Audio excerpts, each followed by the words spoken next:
A representative named ZY entered the room. "To what do I owe the pleasure?" the human delegate to the Farron people asked, standing up politely from behind his desk and motioning for her to sit in the chair opposite him. "Thank you for meeting me on such short notice, Delegate River," ZY began, her tone serious. "I'm afraid I've come with ill tidings and to request assistance from the human empire." River smiled softly, his features gentle but his eyes calculating, predicting and expecting. "The Empire and the Farron people have always been staunch allies. What can we do for you?" Zyla produced her tablet, conjuring on it a series of reports from Farron expeditionary forces that had recently made contact with a new interstellar race.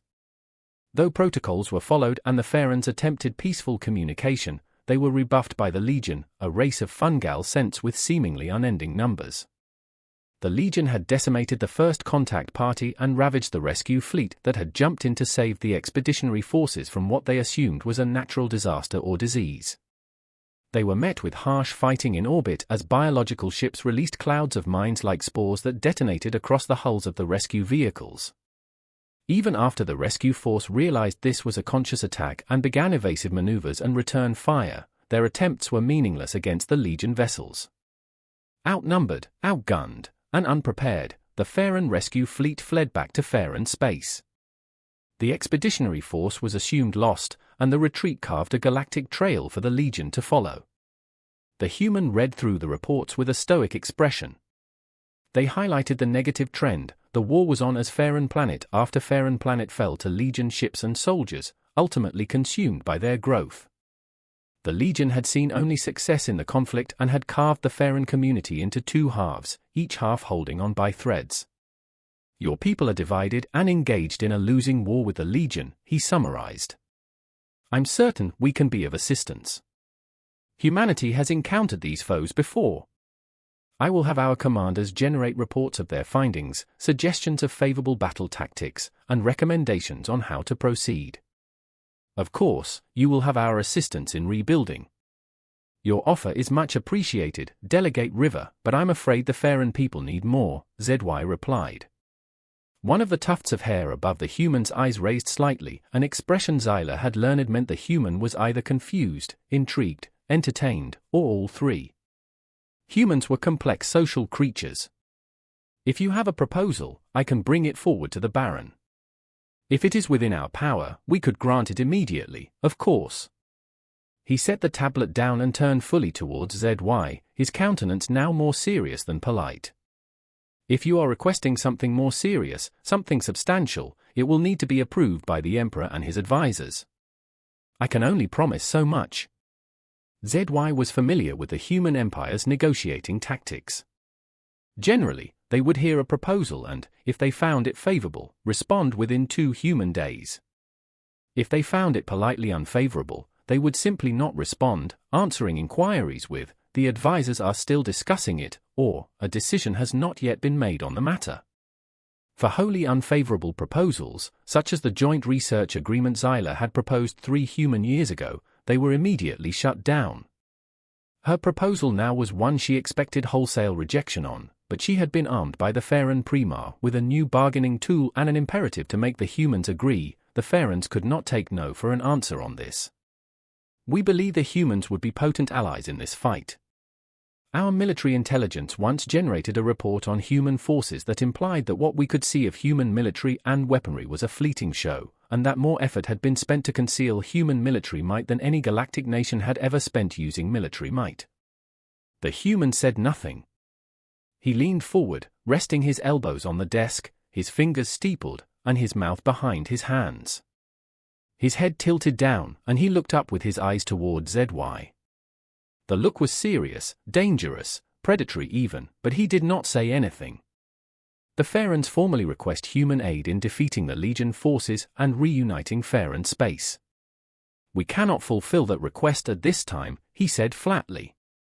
"We know humans can fight," ZY demanded, her skin beginning to glow from bioluminescence, betraying the passion of her position despite the calmness of her speech. "Are you not capable of defeating the Legion? Are you afraid of them?" "That is not the issue, Representative ZY," the human began. Tell me honestly now, could human warships defeat the Legion in combat? The human glanced down at Xyla's tablet before bringing his gaze back to hers. Off the record, he said.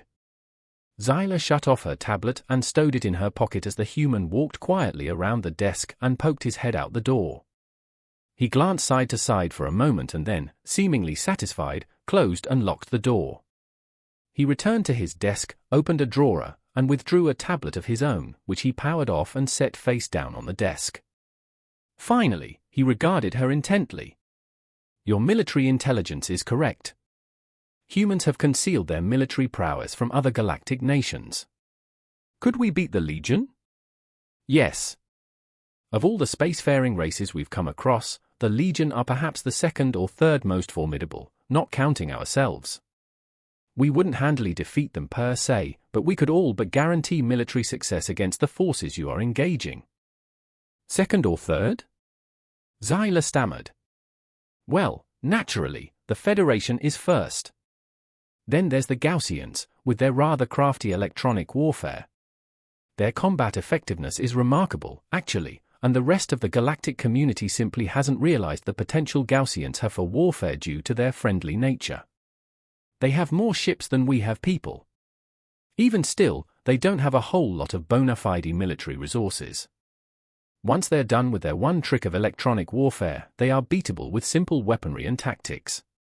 Then the Legion, with their vast numbers and rapid resupply times, coupled with the fact that a single Legionnaire could eventually reproduce into an entire horde of fighters, means that any conflicts with them that are not resolved very quickly and incredibly judiciously could quickly become a quagmire. The Empire certainly cannot afford a second war that could turn into a stalemate without our full attention. This is why I must deny your request. As for the second or third most formidable race, it's hard to say.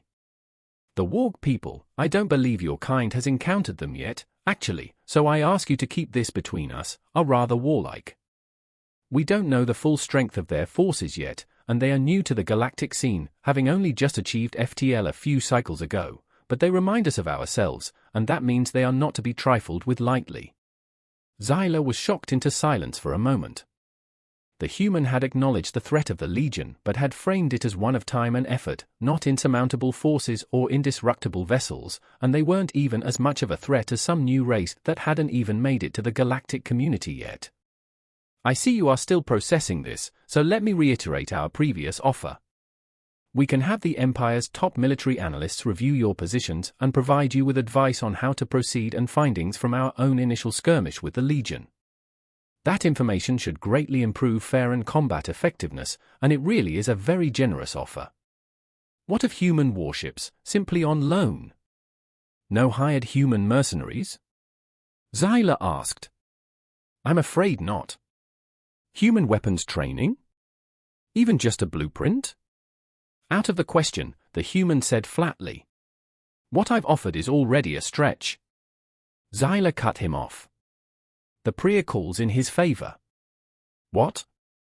Xyla stood now, reaching her full height and allowing her bioluminescence to fill the room with shades of blue and purple. She put on her most commanding voice. The Plea calls in his favor. You don't know what you're asking, the human said in a warning tone. This is Pandora's box, and you don't just want the key, you want a sledgehammer to break it open. I have read your human mythology, River, and I know of Pandora's box. Do you know what was inside? Monsters of every kind imaginable. Hope, Xyla said resolutely. Delegate River, these reports do not tell the full story. Our forces are fractured beyond repair. Our colonies are starving. Our ships and stations are destroyed and left derelict. Even our homeworld is on the brink, fighting an unending battle just to supply forces and equipment enough to slow the Legion's advance. Not stop it, not turn it, slow it. Without human military intervention, the Farron race is finished. We are a proud people, Mr. River, but not too proud to beg. Please, help us. River was silent for a moment, staring into the room beyond Xyla. His calculating eyes had glazed over as if seeing something horrible from his past before him. Now, the human emperor, he eventually said, seemingly to himself, was once rescued from drowning during a visit to that aquatic colony of yours by the Pharaoh Prince. He vowed to repay the debt when your people asked. You, of course, know this since you're calling in that favor." He looked at ZY with a hint of the predatory gaze from earlier. "So you must also be aware that this promise is known only to a select few individuals who are in a position of power today only because they have been in this room. The Emperor, his personal aides, the Prince, the Prea's personal aides, and now you and me. This is knowledge that would be worth many lives to certain people." Zyla nodded once. "I was chosen for this mission because I understand the cost," she said, her voice even and measured. "The cost of what I ask and the cost of not asking it." River sighed deeply and rubbed his temples. "Then it's settled," he said with a note of finality. He rose from his chair and motioned for Zyla to do the same. She hesitated, unsure if that was a dismissal, but quickly rose and followed him to the door. "I will inform the Emperor of your request. You will receive word from the Empire within the week. I cannot say more now, but you have my word that the favor will be honored in full." Zyla bowed deeply in gratitude. "Thank you, Delegate River. The Pharaoh people will not forget this." "I pray that we are not the ones to regret it," River muttered under his breath.